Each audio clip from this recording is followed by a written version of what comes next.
Why are you mad if me and my husband are cool with each other, if we both make jokes at each other's expense? The difference is my husband will go on stage and say whatever the fuck he wants about me. No one has anything to say. It's like, oh my God, it's so funny, it's so relatable. But then I come on TikTok and I make jokes and now you have a fucking problem? Because I don't have a mic in my hand? Like, make it make sense. I'm not here for the fucking misogyny. One thing that I will say, being canceled by this, like, people, doesn't affect me. Oh, no, it absolutely does. That's why you're responding.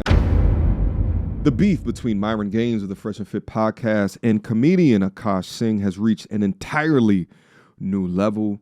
Within this video, I'm going to give you guys what's been happening over the last couple of days. It's been a battle up on Twitter. And for some reason, Akaash's wife continues to respond, further embarrassing this man. You guys ever see like a woman outside of the club instigating a fight between her boyfriend and some other guy, and she just won't shut the hell up? It's kind of like that situation, and she's stoking the flames, probably unbeknownst to her. Nevertheless, let's get into how this started. 4 or 5 days ago, after first discovering that Akaash Singh's wife had a podcast, I uploaded this video entitled "Comedian's Wife Sparks Outrage After Saying Real Men Should Never Go 50-50." A couple of hours later, Myron Gaines actually wrote down in my comment section and he said, "Time to cook." And he did not just cook. This man went scorched earth. He then took it to his ex account and wrote, "I'm never wrong about these women. Stupid ass Akaash Singh tried to lecture me about women years ago with his equally retarded co-host, Andrew Schultz. Here's his stupid ass wife making a mockery of him and herself on a podcast," and then link the original piece of content that I commentated over. I'm about to cook him like curry when I get back to Miami. To which Akaash responded, "My man out here getting triggered by jokes, how ironic. Well, don't worry about me, Myron. I got no issue putting a bitch in her place, for example," and then link this old flagrant podcast. Let's listen to a little bit of it to see what he said. What I find corny is my preference is not my women. Now, I thought it was I'm not dating my women, period, which is the corniest human being outside of a criminal to me, period. Those are your roots. Those women are reflected in your roots. So if you're saying, hey, I don't generally date them, but I have more space for it, even though I still think it's a little corny. Akaash only dates brown. Akaash has been with one girl in his life who is his wife. That's my wife. That's an So Indian this woman that is was like important loyal to me. through and through. Okay. And I understand. Whatever. These comments probably came after Fresh and Fit went viral for saying that they don't date brown. Now, if you are a race loyalist when it comes to dating, then you'd be on the side of Akaash. Or if you think we're all humans and it's survival of the fittest out here, you're probably going to be on the side of Fresh and Fit. But Myron's follow-up response is this compilation, to which Akaash has not responded back to yet. But let's watch. Yep, that's me. You're probably wondering how I ended up in this situation. What I find corny is my preference is not my women. Now, I thought it was I'm not dating my women, period, which is the corniest human being outside of a criminal to me, period. Akaash only dates brown. Akaash has been with one girl in his life who is his wife. That's my wife. That's an So Indian this woman that is was like important loyal to me. through and through. Sometimes I get so painfully nostalgic for college. I was popping my pussy and living my best life in these white boy frat houses. I'm actively trying to have an orgy because, and you haven't seen Nav yet, but wait till you fucking see him. His body goes crazy. What? His face card always slays, never declines. What? And it's kind of weird because I'm talking about your husband. I just know that Nav's dick is like at least 10 inches. Okay, I have 2 butthole stories. So one time I met this guy on Tinder and I made the dumb mistake of letting him sleep over, like not really wanting to fucking hook up. And I like woke up in the morning and like my asshole was a little sore. Oh my God. And I remember that he what like, kind of do you watch when you use a vibrator? Okay, not gonna lie, I don't watch porn while using a vibrator. What? I just think my imagination is vibration enough. What? I just think of like my own husband while I'm like doing it. Yeah. Wait, that's kind of baller, but I Yeah. could never do that. Yeah. And so I was Do using. you and your husband split finances? And I'm going to be really fucking honest. I don't. We don't. We don't. We don't. First And- of all, that's a fucking red flag. I'm not like, no joke. I love you girls. if you want to work, all for that, whatever. But like any man that doesn't want to have a joint bank account or isn't being transparent with his accounts or has separate accounts, that's a fucking red flag. This is not a two-way street. This is a one-way street. His money is our money and my money is my money. And look, have I only made $600 from content creating? Wow, it went up $100 from last week. But that's my money. Okay? I don't know if you watch The Boys, but I love him on The Boys. I never watched that show, but like he's on my hall pass list. Yeah, oh yeah. Chase Crawford, Jacob Elordi, Austin Butler, and who else? Do you know why I think I have like a good... Now, I find it super interesting, right? Like if you take a look at that conversation that Fresh and Fit and Flagrant had 3 years ago, right? And people were divided and picking sides. Does your side change now that you see the woman that he decided to marry? Imagine getting on bended knee for a woman that is okay with utilizing the free time that you have now allowed her through the millions of dollars that you have ascertained to get on these public podcasts and talk about hall passes, meaning a guy that she would step out on if given the opportunity, screaming from the top of her lungs as you put her up on that pedestal of what it is that you owe her as she screams, "It's my money," into that microphone. So confident to talk so recklessly about her podcast host's now husband, about doing gangbangs and how attractive that he is. And what also bothers me about this as well is that this is a leech serpent woman that took Akaash, who I still think is a good at heart type of guy, for granted, but that's what the blue pill is. That's why this content is so necessary, so that men can continue to learn the tricks of the trade so they don't get taken advantage of later on in life. So many young men today choose women without listening to them or watching their behavior with their eyes closed. Because if you close them damn eyes and if you prioritize logic over the attraction that you see, then you will significantly lower the risk of setting yourself up for a life like this. And what's crazy is that women on her side are just talking about how loving of a relationship that this is. What? The normalization of the emasculinization of the modern man today is sickening. Have him get up on a podcast and talk about these chicks that he wants hall passes with and other men's wife that he wants to do gangbangs with and shit like that, and see how quickly their tune will change. I think it's because my husband's never here. Okay, Whoa. so I've been getting a lot of comments. Hold up. Did I hear that whole thing? Do you know why I think I have like a good marriage? I think it's because my husband's never here. Okay, so I've been getting a lot of comments that I'm using my husband for clout, and yeah, that's exactly what it is. No lies were told. I am leveraging the support I have. It's kind of like nepotism, but like through my husband, so like spousal nepotism. What's wrong with that? She's trying to play the sarcastic card, but if you're intelligent enough, then you know not to get wrapped into her bullshit. Anyway, Myron wasn't done running amok on X, but then she took to her TikTok account to explain the situation. Okay, guys, I want to talk to you really quick because obviously my name keeps getting brought up by either women or men. Lately, it's these red pill guys because I said my money, or what did I say? His money is our money and my money is my money, which is a common saying, whatever. I'm not even gonna elaborate because I don't fucking care to explain myself to them. But what I will say is, if you're not gonna be a man for fucking women, like if you're gonna say, oh, women should do this for us and we're the prize and blah, blah, blah, at least be a man for yourselves. Yeah. And what I mean by that, It'll always go back to shaming tactics. It'll always go back to undercutting men for having standards and requirements, and it'll never address the ridiculousness of the comments that she originally made.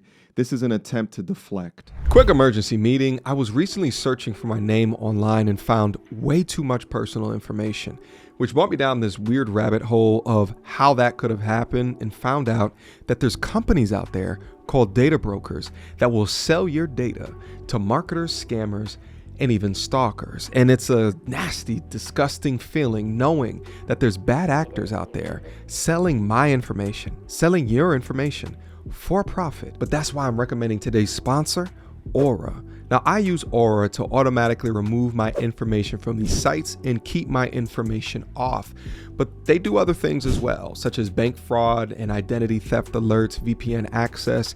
But guys, utilize my link down in the description box down below for a 14-day trial. At least see if you've been compromised. Privacy is king in this day and age, and you should know if your information is out there. So again, utilize my link, aura.com/MTR, in the description box down below to try 2 weeks free. That's way more than enough time to see if your personal data has been exposed. Go now. And at this point, I don't understand her fixation with involving herself within a beef between Myron and Akaash. And it makes me think that she's doing this against Akaash's will. Akaash hasn't even responded to Myron since the compilation, but she's responding. I could definitely see Akaash calling her on the phone like, can you please just stop? No, bitch. It's my money. So it's my podcast. I do what I want. So I just watched Don't Worry, Darling, finally on Netflix. It's like that movie from 2 or 3 years ago that everyone was talking about. What? Spoiler alert. But basically these men live in this like virtual reality simulation where everything is perfect. They go to work, their wives clean on them, wait for them. You know, they're like the wives are basically dependent on their men. Like 50s aesthetic, but like the dark side. At the end, you find out that these women never consented to be in this like virtual reality thing. And like when the women start glitching is when the memories of their real life start coming back. And there's this one scene where Chris Pine, the person who orchestrates this whole like utopic town or whatever, he tells Harry Styles to dance for him. And Harry Styles dances for him like a little monkey. That's what I feel like you guys are doing. Whether it's Andrew Tate or these fucking red pill podcast guys, like when they tell you something, when they ask you to jump, you say how high. You're still not a man either way. Do you see what I'm saying? Like you're still a little bitch beta boy doing whatever these men tell you. Why are you mad at us? Why are you mad if me and my husband are cool with each other, if we both make jokes at each other's expense? The difference is my husband will go on stage and say whatever the fuck he wants about me. No one has anything to say. It's like, oh my God, it's so funny, it's so relatable. But then I come on TikTok and I make jokes and now you have a fucking problem because I don't have a mic in my hand? Like, make it make sense. I'm not here for the fucking misogyny. One thing that I will say, being canceled by this like people doesn't affect me. Oh no, it absolutely does. That's why you're responding. And I will say, because she's done this before, where she'll say some type of expectation that she has out of life or some life lesson comes from some TV goddamn show. The utilization of how you are forming opinions being based off of scripted shows demonstrates the insanity that exists here. The same person who says that her therapist, think about this, her therapist exalts her intuition, her gut feeling, as if it's a real thing that she should be abiding by. She's an absolute menace that needs to be stopped, but through her shaming of men in conjunction with how she talks about and treats her current husband, she doesn't realize she's adding ammo to what we all talk about. This is Aisha Curry 2.0. I genuinely don't respect them. I'm just like, okay, like talk about me all you want, drive traffic to my page. Our YouTube video, our podcast episode that me and Nahal did got 37,000 views, which for us is really fucking high because we're just starting out. So I'm like, okay, keep driving traffic. I'm not even gonna read any of the comments. So it's like, what are you doing this for? Like, there's no way you can be happy. Like, you cannot be happy just doing this. And I feel like if you honestly just tried to find God, worked on yourself, went to therapy, you would feel so much better than what these like little cockroaches and parasites try to tell you. Honestly, that's like my honest feedback. And then pulls out God at the end of it. Like, what's that Proverbs? It's better to live in a desert than with a quarrelsome wife. Now, interestingly enough, this isn't the first time that she's talked about podcast bros hating on her. A couple of months ago, she posted this. So my husband actually interviewed these red pill guys on their podcast one time, and I won't mention their names because who the fuck even cares. But it was so funny because he actually called them out on their shit and their like stupid beliefs and how they say that they're helping men when actually what they say is like really detrimental and damaging, especially to young impressionable men who are getting their intellectual stimulation more so from podcasts than books, literature, news, or sports. Because he went at them, the red pill guys, like fans, were attacking him afterwards, found pictures of us, and because I'm like objectively attractive, you know, they were saying that we couldn't possibly have got together in a natural kind of way, or like in the wild, like it must have been an arranged marriage. Like that's where that whole arranged marriage rumor started, or just like making up all sorts of stuff when it wasn't even true. And I can tell you, like, if you're a young guy listening to this, you don't have to be super tall, you don't have to be tall, you don't have to be rich, you don't have to be spending hours at the gym. He wasn't at the peak of his career when we got together at all. He was really like in the early stages. So it just goes to show you that like that narrative is really dangerous. And I don't mean to laugh, but I'm just laughing because like it just like broke their brain trying to understand like someone that they consider pretty or attractive could be with someone that respects women and likes women and like doesn't believe in their beliefs. Like it just like broke their brain.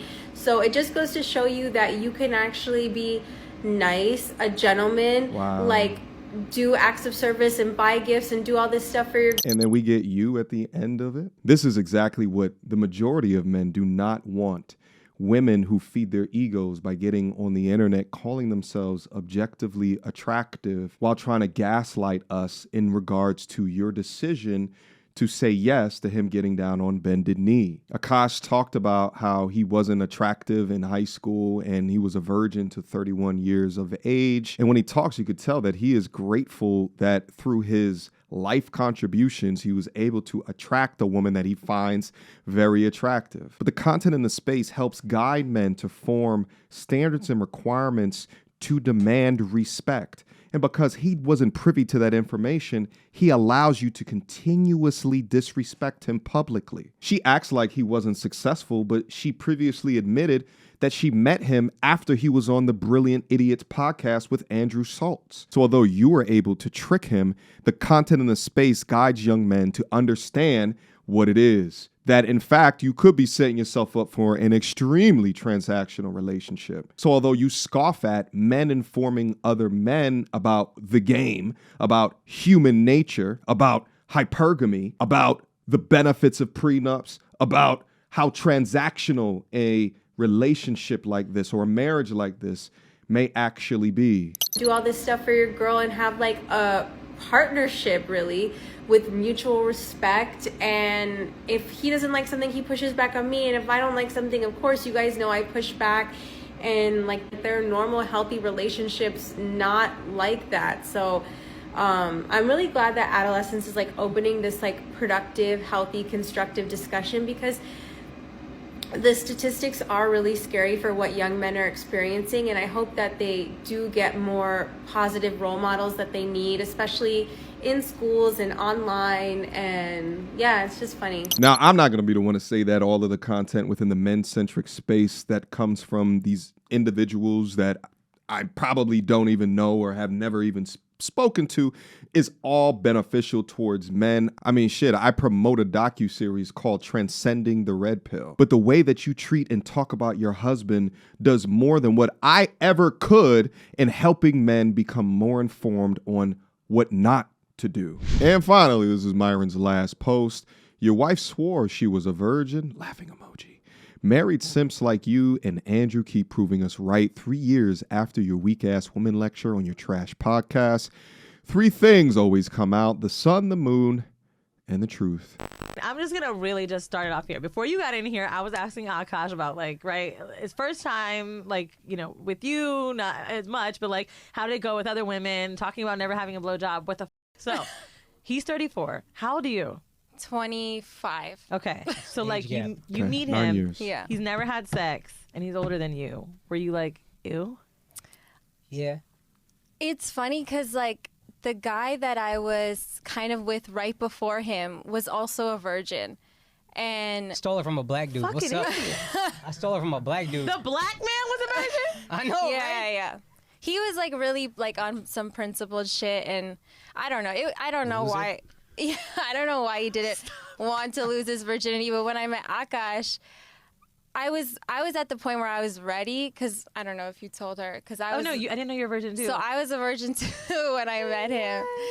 That's why she don't know that is trash. That's why. She don't know no better. I do have no idea. You gotta get him ignorant. You know what I mean? No, so I felt like I was like at a place where I was ready, and then I found out he was a virgin, and then I was like, great. Like, do I have to wait again? But I think like we just connected very well. That it went without saying that we wanted to. How did you guys meet? Show. She had a The fat ass and I chased her down. Wait, you met at one of his shows? No, we're at the Hoboken Comedy Festival. And Andrew. Different. My wife also hadn't had any sexual partners, so that helped us connect a lot more. Now, let me ask you this. Do you believe her?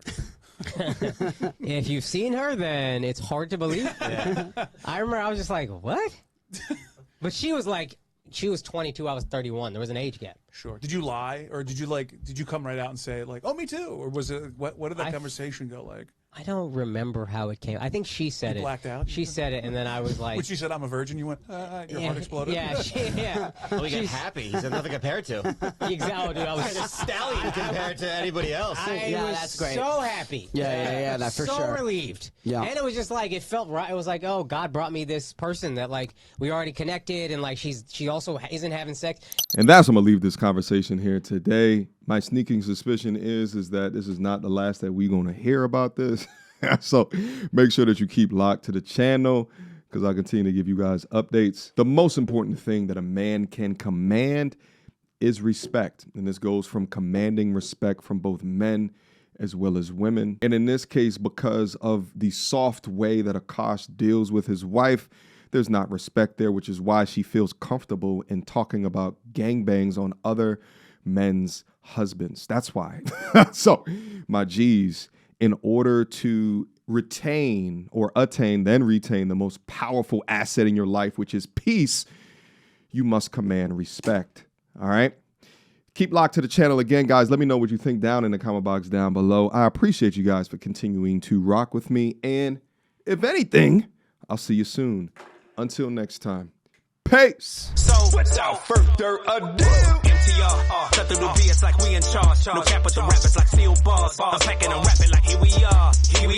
Mediocre tutorial reviews. Like, comment, share my views. Come up and I paid my dues. Big step in my black way shoes. MTR, he break it down, yeah, it's MTR. Check out the sound with his MTR. No one put it down like it's MTR.